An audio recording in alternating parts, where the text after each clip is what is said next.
हामीले प्रेम गर्ने प्रभु वास्तवमा प्रकृतिको नियमको विपरीत भई कन्याबाट जन्मनु भएको थियो।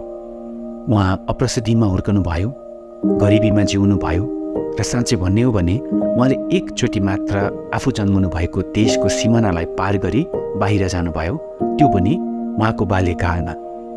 उहाँसँग धन थिएन, न उहाँ प्रभावकारी नै हुनुहुन्थ्यो र न त उहाँले यस संसारको पाठशालाहरूबाट कुनै प्रशिक्षण वा शिक्षा नै हासिल गर्नुभएको थियो। उहाँका आफन्तहरू र नातेदारहरू पनि कुनै खानदानी वा प्रभावकारीहरू थिएनन्। तर पनि उहाँले शिशु अवस्थामा एउटा राजालाई नै तर्साइदिनु भयो। किशोर अवस्थामा शिक्षित र ज्ञानी मानिसहरूलाई उहाँले अकमक्क पारिदिनु भयो। जवान भएपछि त उहाँले प्रकृतिको नियममाथि नै राज्य गर्नुभयो। उहाँ समुद्रका छालहरूमाथि हिँड्नुभयो र उहाँले समुद्रलाई नै शान्त पारिदिनु भयो। उहाँले भिडलाई बिना औषधि नै निको पारिदिनु भयो र उहाँले आफूले गर्नुभएको सेवाको कुनै पैसा पनि लिनु भएन। उहाँले कहिले कुनै पुस्तक लेख्नु भएन, तर पनि उहाँले गर्नुभएका सबै कामहरूलाई विस्तृत साथ लेख्ने हो भने ती लेखिएका पुस्तकहरू संसारमा नै अटाउने थिएन।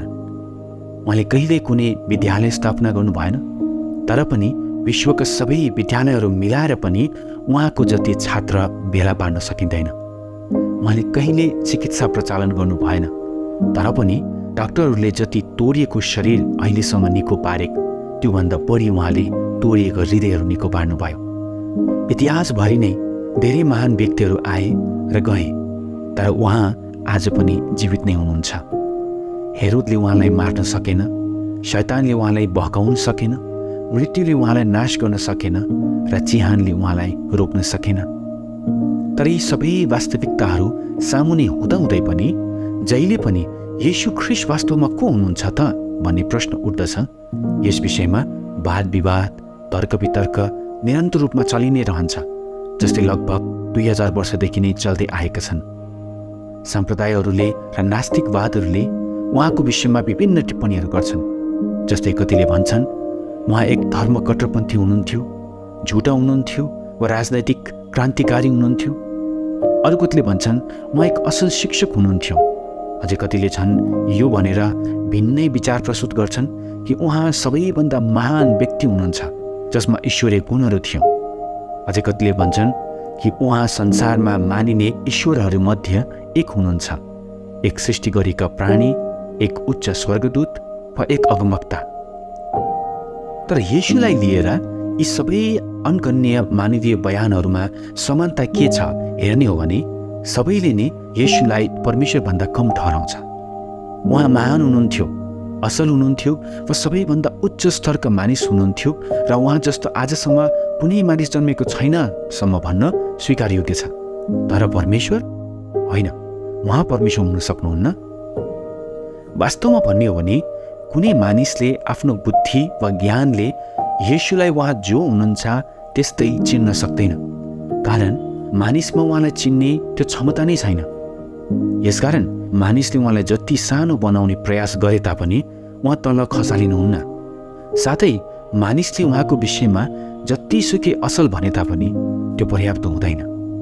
यसकारण त उहाँ को हुनुहुन्थ्यो र को हुनुहुन्छ भन्ने वास्तविक सत्यता त हामीलाई परमेश्वरले मात्र बताउन सक्नुहुन्छ।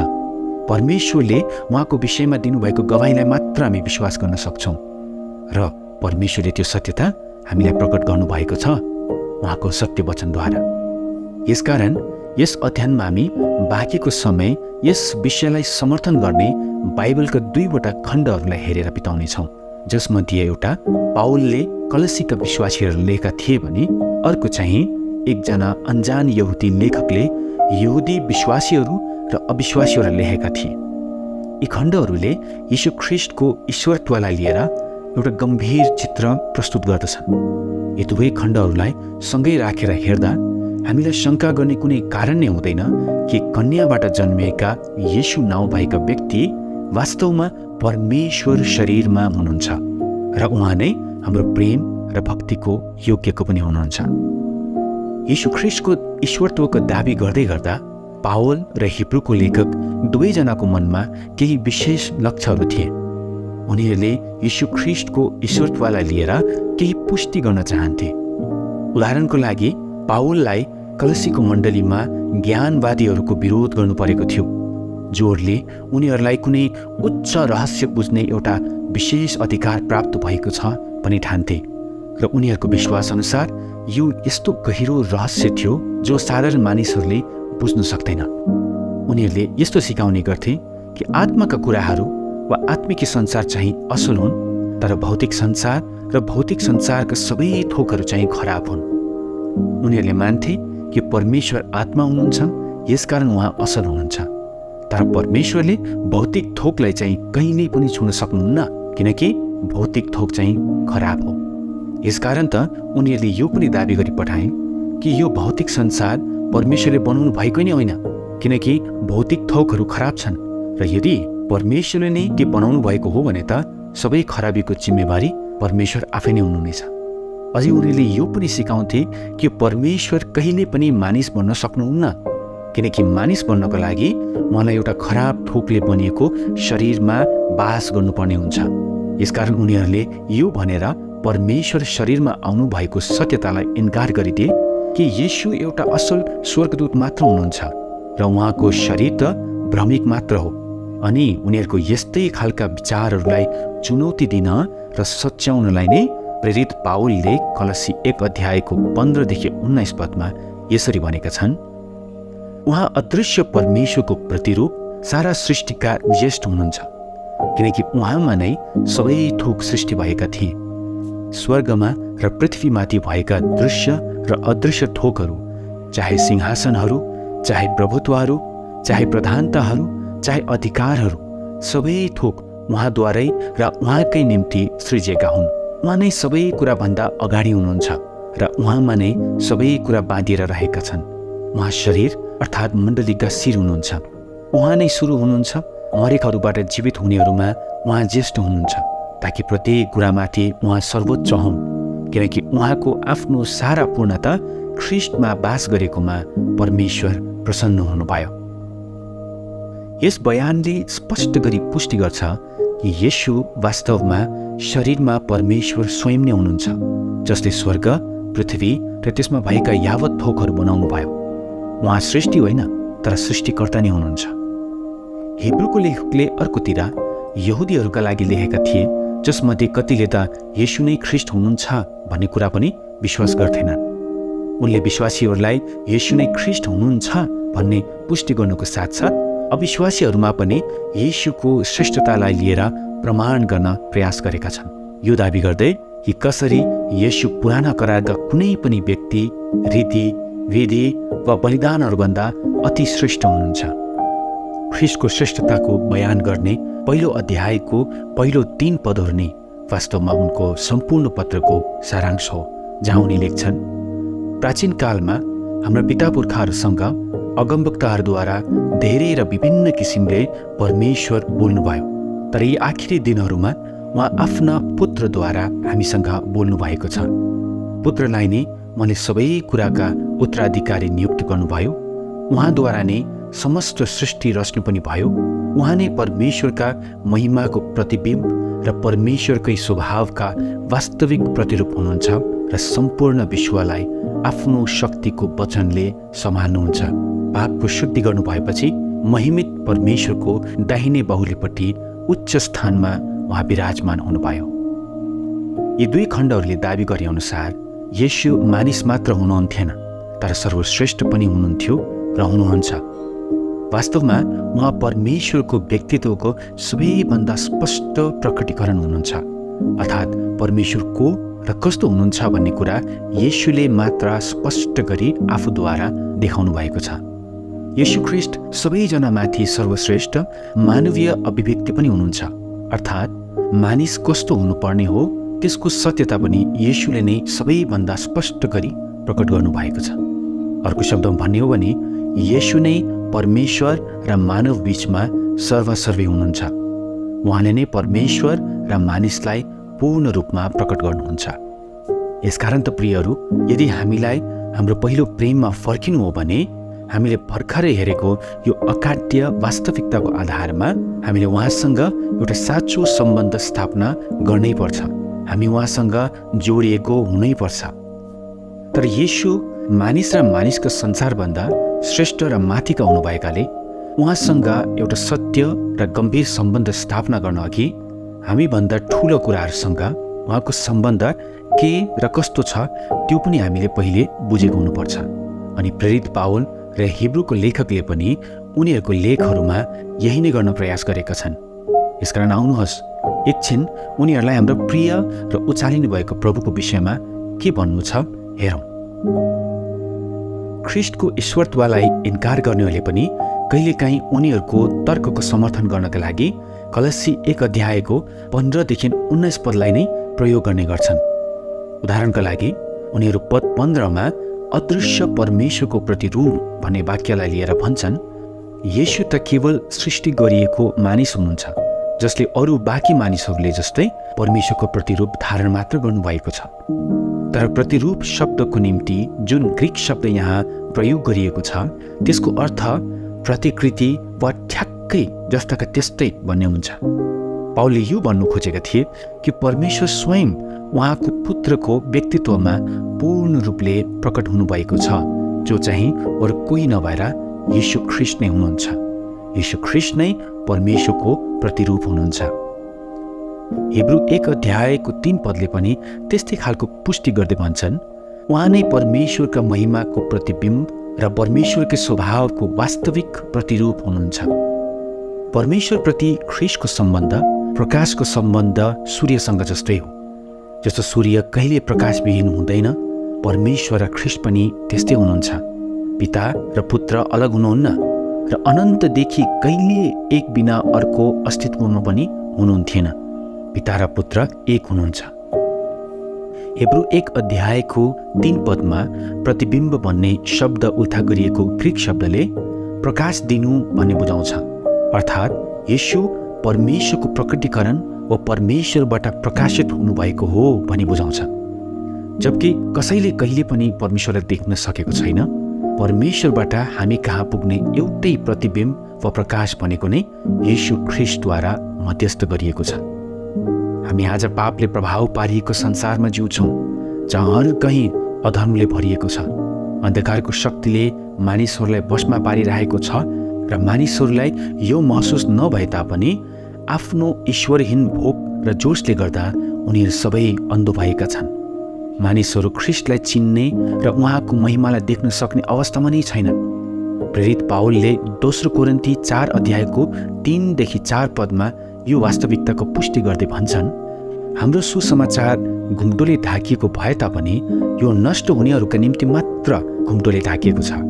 तिनीहरूको विषयमा भनौँ भने ख्रिस्ट जो परमेश्वरको रूप हुनुहुन्छ, उहाँको महिमाको सुसमाचार तिनीहरूले नदेखुन् भनेर यस संसारको देवले अविश्वासीहरूको समझलाई अन्धो तुल्याइदिएको छ। हो, अविश्वासीहरूले ख्रिस्टको महिमा देख्न सक्दैन किनकि उनीहरूको आँखा उहाँको महिमाप्रति अन्धो भएको छ। तर पावलले यस पदमा यो सत्यतालाई पनि खुलस्त गर्छ कि अविश्वासीहरूले मात्र ख्रिस्टलाई देख्न सक्दैन। तर यदि तपाईँ क्रिस्चियन हुनुहुन्छ भने परमेश्वरले उहाँको ज्योतिप्रति तपाईँको आँखा खोलिदिनु भएको छ। पावल त्यही 4 अध्यायको 6 पदमा अझै यसरी भन्छन्, जुन परमेश्वरले अँध्यारोबाट ज्योति चम्कोस् भन्नुभयो, उहाँ हाम्रो हृदयमा चम्कनु भएको छ, ताकि परमेश्वरका महिमाको ज्ञानको ज्योति ख्रिस्टको मुहारमा चम्कोस्। येशू आफैले पनि यूहन्ना 8 अध्यायको 12 पदमा यसरी भन्नुभयो, म संसारको ज्योति हुँ, मलाई पछ्याउने अन्धकारमा हिँडुल गर्ने छैन, तर त्यसले जीवनको ज्योति पाउनेछ। यदि हामीले येशूलाई नै देख्न सकेको छैनौँ भने हामी कहिले पनि परमेश्वरको ज्योतिलाई देख्न र त्यसको आनन्द उठाउन सक्दैनौँ, किनकि उहाँको ज्योति नै जीवन हो, त्यो साँचो आत्मिक जीवन जसले हामीलाई जीवनको उद्देश्य, अर्थ, शान्ति, आनन्द र अनन्तसम्मको सङ्गति प्रदान गर्दछ। हिब्रू 1 अध्यायको 3 पदले यो पनि भन्छ कि ख्रिस्ट परमेश्वरकै स्वभावको वास्तविक प्रतिरूप हुनुहुन्छ, अर्थात् येशू उहाँको प्रकटीकरणमा मात्र नभएर तत्व वा सारमा पनि परमेश्वरको प्रतिरूप हुनुहुन्छ। उहाँ जब शरीरमा भई यस संसारमा आउनुभएको थियो, उहाँले आफ्नो ईश्वरीय विशेषता र शक्तिहरूलाई एकातिर राखी आउनु भएको थियो, तर उहाँले ती विशेषता र शक्तिहरूलाई त्याग्नु चाहिँ भएको थिएन। अनि जसको अर्थ यो हुन्छ कि येशू संसारमा हुनुहुँदा पनि सधैँ नै पूर्ण रूपमा परमेश्वर नै हुनुहुन्थ्यो। उहाँले यूहन्ना 14:9 पदमा आफ्ना चेलाहरूलाई भन्नुभयो, जसले मलाई देखेको छ त्यसले पितालाई देखेको छ। त्यही भएर नै त पावलले 2 कोरिन्थी 4:4 पद अनि 6 पदमा यो पुष्टि गर्छन् कि परमेश्वरको महिमा येशू ख्रिस्टमा चम्कन्छ। अझै हिब्रू 1:3 पदमा वास्तविक प्रतिरूप भन्ने ग्रीक शब्द क्यारेक्टर भन्नेबाट अनुवाद गरिएको हो, जसबाट नै अङ्ग्रेजीको क्यारेक्टर वा क्यारेक्टरिस्टिक भन्ने शब्दहरू निस्किआउँछ।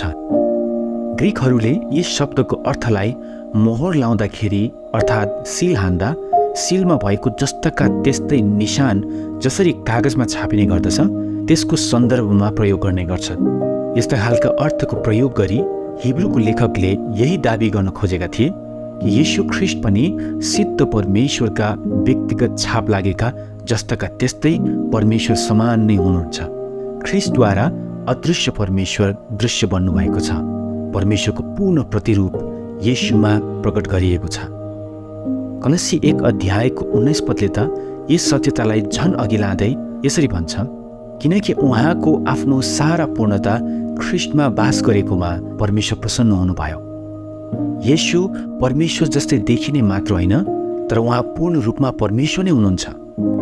कलस्सी 2:9 पदले यो भन्दै अझै स्पष्ट गर्छ, किनकि ख्रिस्टमा ईश्वरत्वको सारा परिपूर्णता शरीरमा बास गर्दछ।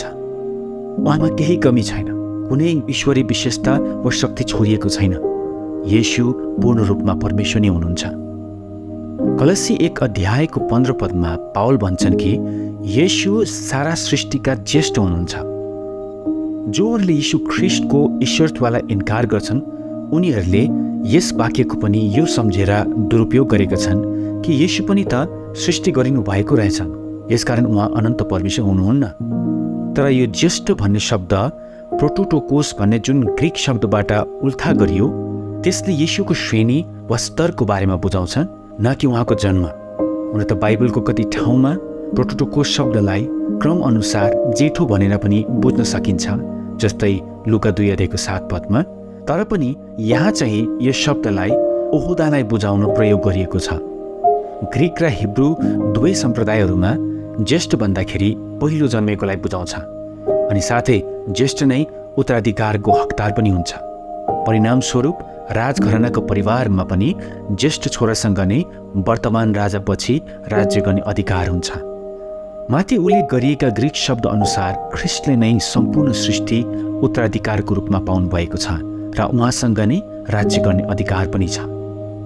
भजन सङ्ग्रह 89:27 पदमा दाउदको विषयमा परमेश्वर यसो भन्नुहुन्छ, म त्यसलाई मेरो जेठो पनि तुल्याउने छु, पृथ्वीका राजाहरूमा सबभन्दा उच्च। यहाँ जेठो शब्दको अर्थ स्पष्ट गरी बुझाइएको छ, अर्थात् पृथ्वीका राजाहरूमा सबभन्दा उच्च। ख्रिस्टको विषयमा पनि प्रोटोटोकोसको अर्थ यही नै हुन्छ। जस्तै प्रकाशको पुस्तक 17:14 पदले भन्छ, उहाँ प्रभुहरूका प्रभु र राजाहरूका राजा हुनुहुन्छ। हिब्रू 1 अध्यायमा यस्तै खालका अझै अर्को एउटा बयान पनि पेश गरिएको छ। 2 पदले भन्छ कि पुत्रलाई नै उहाँले सबै कुराका उत्तराधिकारी नियुक्त गर्नुभयो। परमेश्वरको ज्येष्ठ पुत्र हुनुभएकाले परमेश्वरको जे जति छन् ती सबका येशू नै उत्तराधिकारी हुनुहुन्छ। यसकारण त सम्पूर्ण सृष्टिमा कुनै पनि अस्तित्वमा भएको थोकले तब मात्र त्यसको साँचो अर्थ पाउन सक्छ जब त्यो येशूको अधीनमा आउँछ। यस सत्यतालाई हामी भजन सङ्ग्रह 2:8 पदमा पढ्न पाउँछौँ, जहाँ पिताले पुत्रलाई भन्नुहुन्छ, मसँग माग र म जातिहरूलाई तिम्रो उत्तराधिकार तुल्याइदिनेछु र समस्त पृथ्वी तिम्रो निजी सम्पत्ति तुल्याइदिनेछु। तपाईँलाई थाहा छ, आखिरी दिनहरूमा परमेश्वरको सम्पूर्ण राज्य अनन्तसम्मको लागि येशू ख्रिस्टलाई नै दिइनेछ।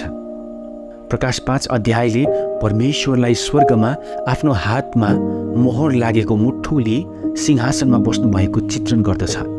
त्यही मुठ्ठो नै पृथ्वी र त्यसमा भएका सबै थोकको निम्ति के र कसो हुने हो त्यसको प्रमुख विलेख हो, र उहाँले त्यो मुठ्ठो उत्तराधिकारलाई दिन भनी समाति राख्नु भएको छ, उहाँलाई दिन जससँग सम्पूर्ण पृथ्वीमा राज्य गर्ने वैध अधिकार छ।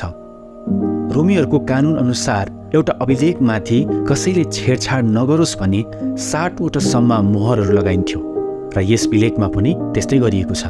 प्रकाश 5 अध्याय अनुसार सुरुमा त ती मोहरहरू खोल्ने योग्यको कोही पनि थिएन, तर पछि येशू ख्रीष्ट योग्य ठाउँमा आउनुभयो र परमेश्वरको दाहिने हातबाट त्यो मुठ्ठो लिनुभयो, किनकि उहाँसँग मात्र त्यसलाई खोल्ने अधिकार थियो। प्रकाश 6 अध्यायमा ख्रीष्टले पृथ्वीलाई जो वैध रूपमा उहाँकै नै हो फिर्ता लिँदै गर्नुभएको पहिलो चरणको विषयमा उल्लेख गरिएको छ। जस्तै उहाँले एक गरी मोहर खोल्नुहुन्छ, त्यस्तै उहाँ आफ्नो उत्तराधिकारमाथि राज्य बढाउँदै जानुहुन्छ। अन्तमा जब उहाँले 7औं मोहर खोल्नुभयो, 7वटा टुरही बज्यो र धुपोरो पृथ्वीमा फ्याँकिदियो र पृथ्वी उहाँको हुन गयो। जब ख्रीष्ट पहिलोचोटि पृथ्वीमा आउनुभयो, उहाँ गरिब र लाचार बन्ने आउनुभयो ताकि उहाँको गरिबीले हामी धनी बन्न सकौँ। उहाँसँग केही पनि थिएन, आफ्नो शिर ढल्काउने ठाउँसम्म थिएन। जब उहाँ मर्नुभयो, उहाँको वस्त्र धरी उहाँबाट खोसियो र उहाँ अरूकै चिहानमा गाडिनुभयो। तर जब ख्रीष्ट दोस्रोचोटि आउनुहुन्छ, तब सबै कुरा भिन्नै हुन जान्छ। उहाँ सबका राजा, सबका प्रभु बनी आउनुहुनेछ। हरेक घोडा उहाँको अघि टेकिनेछ र हरेक जिब्रोले उहाँलाई प्रभु भनी स्वीकार्नेछ। अनि उहाँले सम्पूर्ण रूपले अनन्तको लागि सबै थोकलाई आफ्नो अधिकारमा लिनुहुनेछ। जोहरूले आफ्नो जीवन उहाँमा सुम्पेका छन्, उनीहरू उहाँसँग साँच्चै उत्तराधिकारी हुनेछन्। हामी उहाँको राज्यमा प्रवेश गर्दा जे जति उहाँको हुन्, ती सबै थोकहरू हाम्रो पनि हुनेछन्। हामी उहाँको प्रभुत्वमा त एक हुने छैनौँ, किनकि प्रभुता उहाँ मात्र हुनुहुन्छ, तर हामी उहाँको अद्भुत उत्तराधिकारको चाहिँ साझे हकदार हुनेछौँ। यसकारण यदि येशू ख्रीष्ट परमेश्वरको प्रतिरूप हुनुहुन्छ भने, यदि उहाँसँग पृथ्वीमा राज्य गर्ने अधिकार छ भने, र एक दिन उहाँले हामीलाई उहाँसँगै साँच्चै उत्तराधिकारी तुल्याउनुहुन्छ भने, उहाँप्रति हामी सदाको निम्ति हाम्रो प्रेम र भक्तिको ऋणी छौँ र यही सत्यताले नै हामीलाई हाम्रो पहिलो प्रेमतिर फर्काउनु पर्ने हो। कलसी 1 अध्यायको 16देखि 17 पदले येशू भन्दै ख्रीष्टलाई स्पष्ट गरी सबै थोकको सृष्टिकर्ता हुनुहुन्छ भनी सम्बोधन गरेको छ। किनकि उहाँमा नै सबै थोक सृष्टि भएका थिए।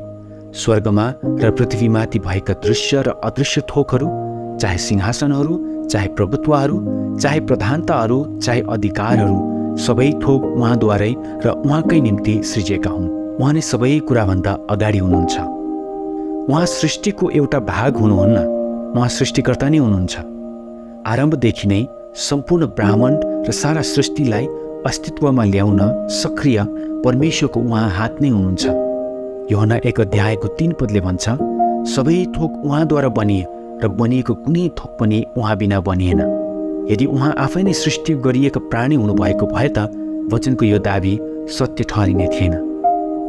हिब्रू 1 अध्यायको 2 पदले पनि येशूको परिचय सृष्टिकर्ताको रूपमा नै दिन्छ, जहाँ भनिएको छ कि उहाँद्वारा नै जो परमेश्वरको प्रतिनिधि हुनुहुन्छ, परमेश्वरले समस्त सृष्टि रच्नु पनि भयो र उहाँको निम्ति नै सबै थोक सृजियो।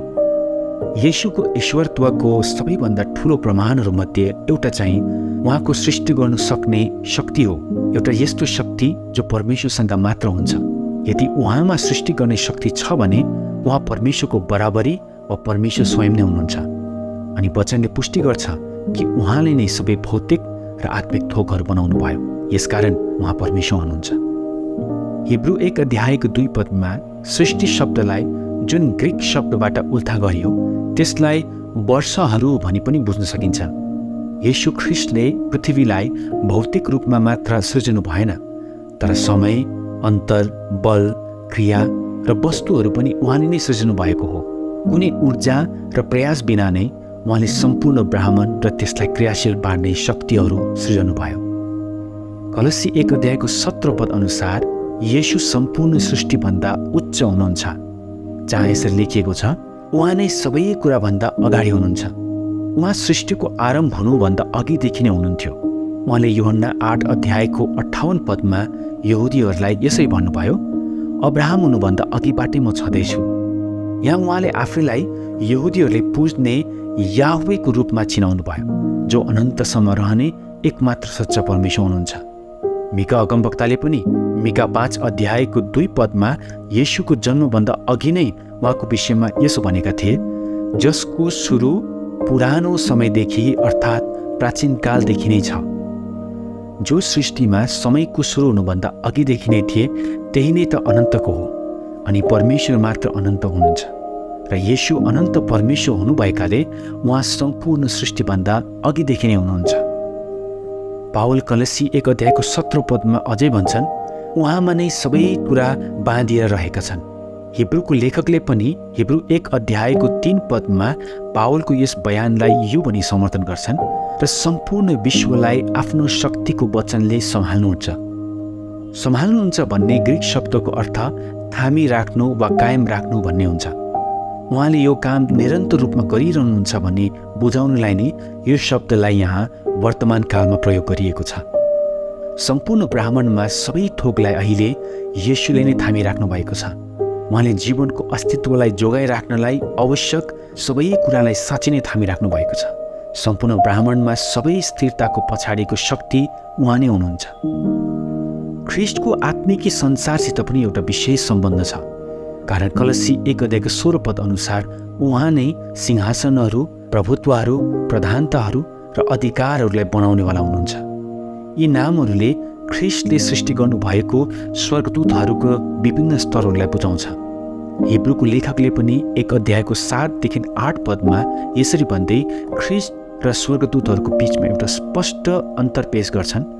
स्वर्गदूतको विषयमा उहाँ भन्नुहुन्छ, उहाँले आफ्ना स्वर्गदूतहरूलाई बतास र आफ्ना दासहरूलाई आगोको ज्वाला तुल्याउनुहुन्छ। तर पुत्रको विषयमा चाहिँ उहाँ भन्नुहुन्छ, हे परमेश्वर, तपाईँको सिंहासन सदा सर्वदाको निम्ति रहिरहन्छ र न्यायको राजदण्ड तपाईँका राज्यको राजदण्ड हो। वचन यो कुरामा स्पष्ट छ कि ख्रिस्ट कुनै स्वर्गदूत हुनुहुन्न, तर स्वर्गदूतहरूलाई बनाउनेवाला हुनुहुन्छ। उहाँ स्वर्गदूतहरूभन्दा माथि हुनुहुन्छ। स्वर्गदूतहरूले त वास्तवमा उहाँको आराधना गर्छन् र उहाँको अधीनमा रहन्छन्। येशूको दृश्य संसारसँगको जस्तै अदृश्य संसारसँगको सम्बन्धले पनि उहाँ परमेश्वर हुनुहुन्छ भनी स्पष्ट प्रमाण दिन्छ। पाउलले ख्रिस्टको प्रभुत्वलाई लिएर उनको बयानलाई कलसी 1:18 मण्डलीसँग उहाँको सम्बन्धको 4वटा सत्यतालाई वर्णन गरी निष्कर्षमा जान्छन्। उनी भन्छन्, उहाँ शरीर अर्थात् मण्डलीका शिर हुनुहुन्छ। उहाँ नै सुरु हुनुहुन्छ। मरेकाहरूबाट जीवित हुनेहरूमा उहाँ ज्येष्ठ हुनुहुन्छ, ताकि प्रत्येक कुरामाथि उहाँ सर्वोच्च हुन्। वचनले मण्डलीको वर्णन गर्न धेरै रूपहरू प्रयोग गरेका छन्, तर मानिसको शरीरको चित्र जस्तो स्पष्ट अरू केही पनि छैन। मण्डली एउटा शरीर हो र त्यसको अर्थ यो हुन्छ कि ख्रिस्ट चाहिँ यस शरीरको शिर हुनुहुन्छ। मण्डली केवल एउटा संस्था मात्र होइन, यो त एउटा जीवित अङ्ग हो जसलाई ख्रिस्टले नियन्त्रण गर्नुहुन्छ। उहाँले हरेक भागमा राज्य गर्नुहुन्छ र त्यसलाई जीवन र निर्देशन दिनुहुन्छ। साथै उहाँ यस शरीरको सबै अङ्गहरूमा र अङ्गहरूद्वारा जिउनुहुन्छ। उहाँले यस शरीरको अङ्गहरूमा एकता ल्याउनुहुन्छ। उहाँले शरीरलाई शक्ति दिनुहुन्छ र शरीरमा भएको विविधतालाई सम्हालिराख्नुहुन्छ। यस्तो विविधता जो वरदानहरू र सेवाकाईहरूमा देखा पर्छ। जस्तै हरेक अङ्गले एक अर्काको सेवा गर्छ र सहयोग गर्छ, उहाँले शरीरको पारस्परिकतालाई पनि कायम राख्नुहुन्छ। ख्रिस्ट मण्डलीको आरम्भ वा सुरु गर्नेवाला हुनुहुन्छ। यसको निम्ति जुन ग्रीक शब्द प्रयोग गरिएको छ त्यसले स्रोत, पद वा प्रमुखतालाई बुझाउँछ। यसलाई प्रमुख वा सुरु गर्नेवाला भनी अनुवाद गर्न सकिन्छ। अब ख्रिस्ट मण्डलीको स्रोत र प्रमुख दुवै हुनुभएका हुनाले मण्डलीको सुरुवात नै ख्रिस्टमा पाइन्छ।